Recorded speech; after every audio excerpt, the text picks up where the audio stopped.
കന്യാകുമാരിയിലെ ഓരോ സൂര്യോദയവും ഒരു കാത്തിരിപ്പിൻ്റെ കഥയാണ്. ആ കാത്തിരിപ്പാണ് ഇവിടുത്തെ സൂര്യോദയത്തെ വ്യത്യസ്തമാക്കുന്നത്.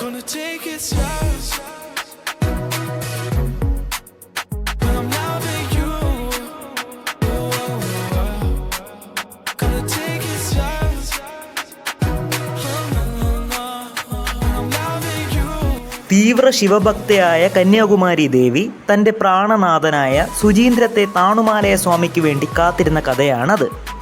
എന്നാൽ ദേവി കന്യകയായി തുടരേണ്ടത് ദേവേന്ദ്രൻ്റെയും ഋഷിവര്യന്മാരുടെയും ആവശ്യമായിരുന്നു. എങ്കിലേ ദേവിയുടെ അവതാര ലക്ഷ്യം നിറവേറ്റാൻ സാധിക്കൂ. അതിനാൽ വിവാഹ ദിവസം സുചീന്ദ്രത്ത് നിന്ന് കന്യാകുമാരിയിലേക്ക് വന്ന താണുമാലയ സ്വാമിയുടെ വഴിമധ്യേ അവർ തടസ്സങ്ങൾ സൃഷ്ടിച്ച് പറഞ്ഞയച്ചു. ഇതറിയാതെ വിവാഹ വേഷത്തിൽ എല്ലാ ഒരുക്കത്തോടെയും ഭഗവാനെ കാത്തിരുന്ന ദേവി സൂര്യൻ ഉദിച്ചത് കണ്ടതും കോപത്താലും സങ്കടത്താലും നിരാശയാലും വിവാഹത്തിനായി സൂക്ഷിച്ചിരുന്ന പൂക്കളും അലങ്കാര വസ്തുക്കളും ഭക്ഷണ വസ്തുക്കളും എല്ലാം തട്ടിത്തെറിപ്പിച്ച് കോപത്തിൻ്റെ ഉച്ചസ്ഥായിലെത്തിയ ദേവി കന്യകയായി തന്നെ നിലകൊള്ളുമെന്ന് ഉറപ്പിച്ച് അടുത്തുള്ള പാറയിൽ കഠിന തപസ്സിൽ ഏർപ്പെട്ടു എന്നാണ് വിശ്വാസം. ആ പാറയാണ് പിൽക്കാലത്ത് വിവേകാനന്ദ പാറയായി മാറിയത്. അതിനോടടുത്തുള്ള ധ്യാന മണ്ഡപത്തിൽ ദേവിയുടെ കാൽപാദം ഇന്നും നമുക്ക് കാണാൻ സാധിക്കും. ഇന്ത്യയുടെ തെക്കേ അറ്റത്തെ മുനമ്പാണ് കന്യാകുമാരി. ഇവിടെയാണ് ബംഗാൾ ഉൾക്കടലും ഇന്ത്യൻ മഹാസമുദ്രവും അറബിക്കടലും സംഗമിക്കുന്നത്. കാശിയിൽ പോയി ഗംഗയിൽ നീരാടുന്നതിന് മുമ്പായി കന്യാകുമാരിയിലുള്ള ത്രിവേണി സംഗമത്തിൽ നീരാടിയാൽ പാപങ്ങൾ തീരുമെന്നും ഒരു വിശ്വാസമുണ്ട്.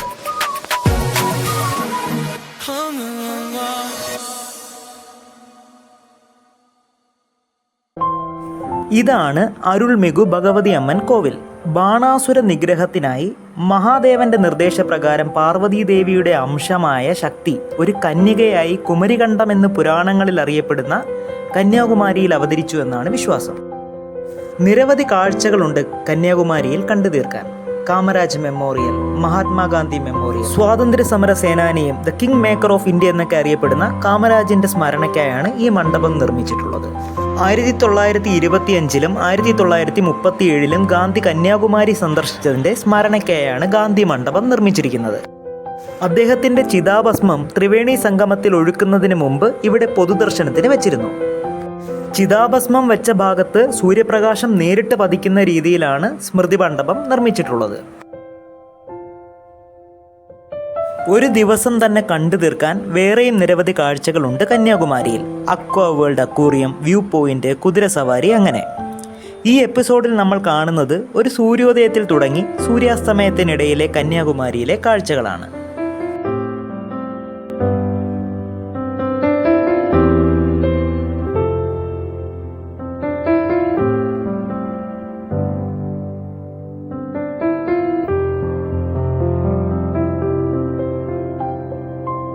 ഹായ് ഫ്രണ്ട്സ്, നമ്മളിപ്പോൾ നിൽക്കുന്നത് വ്യൂ ടവറിന് മുകളിലാണ്. ഇനി നമ്മൾ പോകാൻ പോകുന്നത് വിവേകാനന്ദ പാറയിലോട്ടാണ്.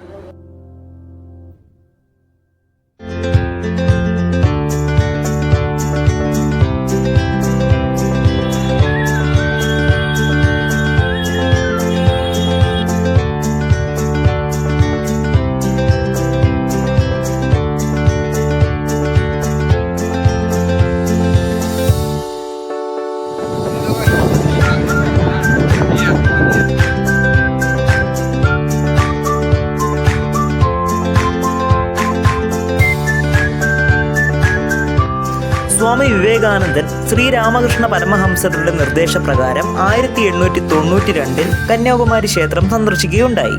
പിന്നീട് ഇപ്പോൾ കാണുന്ന വിവേകാനന്ദ പാറയിലേക്ക് നീന്തിപ്പോയി ധ്യാനത്തിലിരുന്നു എന്ന് ചരിത്രം രേഖപ്പെടുത്തുന്നു.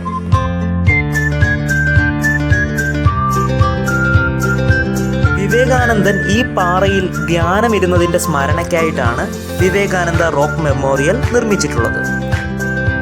അദ്ദേഹത്തിൻ്റെ ജന്മദിനമായ ജനുവരി 12 ദേശീയ യുവജന ദിനമായി ആചരിക്കുന്നു.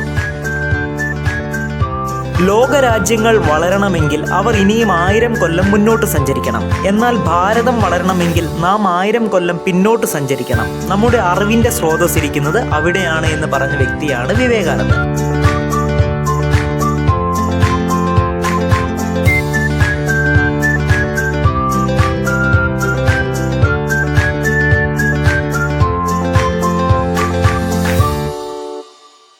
ഞാനിപ്പോൾ നിൽക്കുന്നത് ഇന്ത്യയിലെ ആദ്യത്തെ ഗ്ലാസ് ബ്രിഡ്ജിന്റെ ഫ്രണ്ടിലാണ്. ഇത് കഴിഞ്ഞപ്പുറത്ത് പോയി കഴിഞ്ഞാൽ തിരുവള്ളൂരിന്റെ പ്രതിമയാണ് അവിടെ. കന്യാകുമാരിയിൽ നമുക്കൊരു പുതിയ വിശേഷം കൂടിയുണ്ട്. ഇന്ത്യയിൽ ആദ്യമായി കടലിന് കുറുകെ നിർമ്മിക്കപ്പെട്ട ഗ്ലാസ് ബ്രിഡ്ജ് 2024 ഡിസംബർ 30 ഇവിടെ ഉദ്ഘാടനം ചെയ്തു. വിവേകാനന്ദ പാറയ്ക്കും തിരുവള്ളുവർ പ്രതിമയ്ക്കുമിടയിലായിട്ടാണ് ഈ പാലം നിർമ്മിച്ചിട്ടുള്ളത്. ഇനി കടലൊക്കെ കണ്ടുകൊണ്ട് തന്നെ നമുക്ക് പാലം കടക്കാം. എൻ്റെ ആദ്യത്തെ ഗ്ലാസ് ബ്രിഡ്ജ് എക്സ്പീരിയൻസ് ആയിരുന്നു ഇത്. അതുകൊണ്ട് തന്നെ വളരെ രസകരമായ ഒരു അനുഭവമായിരുന്നു.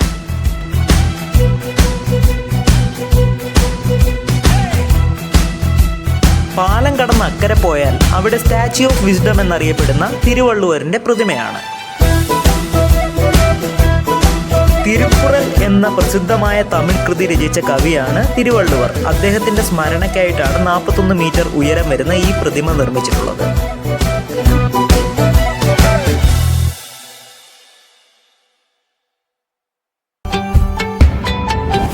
തിരുവള്ളുവരിൻ്റെ പ്രതിമ, glass bridge, 3D mapping, laser, light and sound show, അങ്ങനെ നന്നായി തന്നെ കന്യാകുമാരി ടൂറിസം പ്രൊമോട്ട് ചെയ്യുന്നുണ്ട്.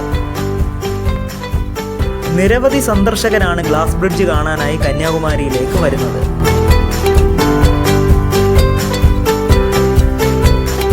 ഇങ്ങോട്ടേക്കുള്ള ഫെറി സർവീസിൽ തന്നെ രണ്ടായിട്ടാണ് ചാർജിങ്. 75 രൂപയുടെ സാധാ ടിക്കറ്റുമുണ്ട്, 300 രൂപയുടെ സ്പെഷ്യൽ ടിക്കറ്റുമുണ്ട്.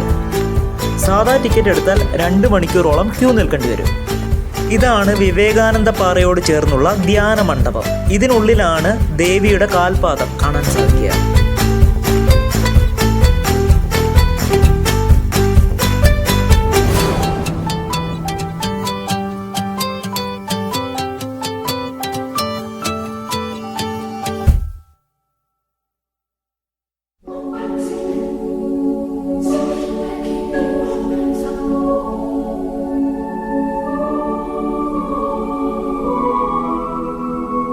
കന്യാകുമാരിയിലെ അതിപ്രസിദ്ധമായ ക്രിസ്തീയ ദേവാലയമാണ് അവർ ലേഡി ഓഫ് റാൻസം ഷ്രൈൻ എന്നറിയപ്പെടുന്ന ഈ ചർച്ച്. ഗോത്തിക് നിർമ്മാണ ശൈലിയിൽ വളരെ ഭംഗിയുള്ളൊരു പള്ളിയാണിത്. നിരവധി തീർത്ഥാടകരാണ് ഈ പള്ളിയിൽ വരുന്നത്.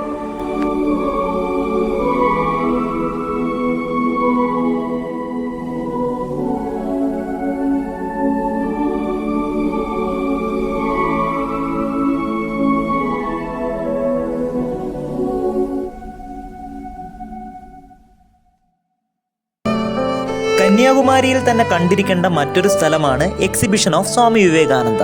വിവേകാനന്ദ സ്വാമിയുടെ ജീവിതത്തെ ആസ്പദമാക്കി ചിത്രങ്ങളും കഥകളും എല്ലാം നിറഞ്ഞ ഒരു എക്സിബിഷൻ ഹാളാണിത്.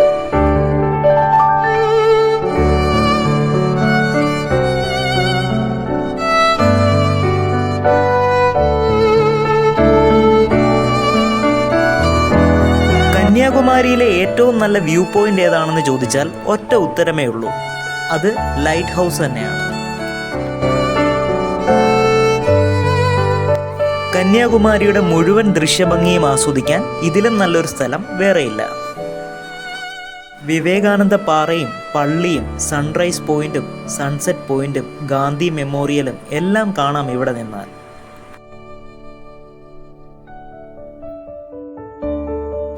ശംഖിലും കക്കയിലും തീർത്ത കണ്ണാടികൾ, തൊണ്ടിലും ചിരട്ടയിലും നിർമ്മിച്ച രൂപങ്ങൾ, അങ്ങനെ നിരവധി ഹാൻഡിക്രാഫ്റ്റ് ഉൽപ്പന്നങ്ങളും നമുക്കവിടെ കാണുവാൻ സാധിക്കും.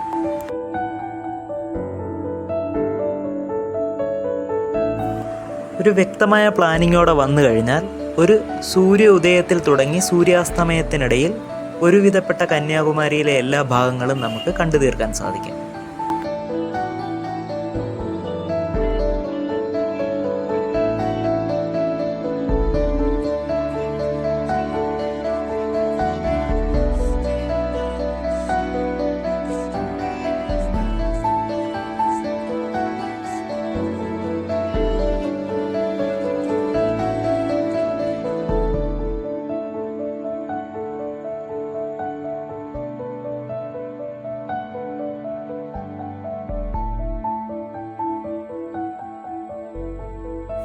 കന്യാകുമാരിയിൽ നിന്ന് പോകുമ്പോൾ പറയാൻ ബാക്കി വെച്ച നിരവധി കഥകളുള്ളതുപോലെ കലിയുഗ അവസാനം വരെ കന്യകയായി തുടരാൻ തീരുമാനിച്ച ദേവിയുടെ കഥ.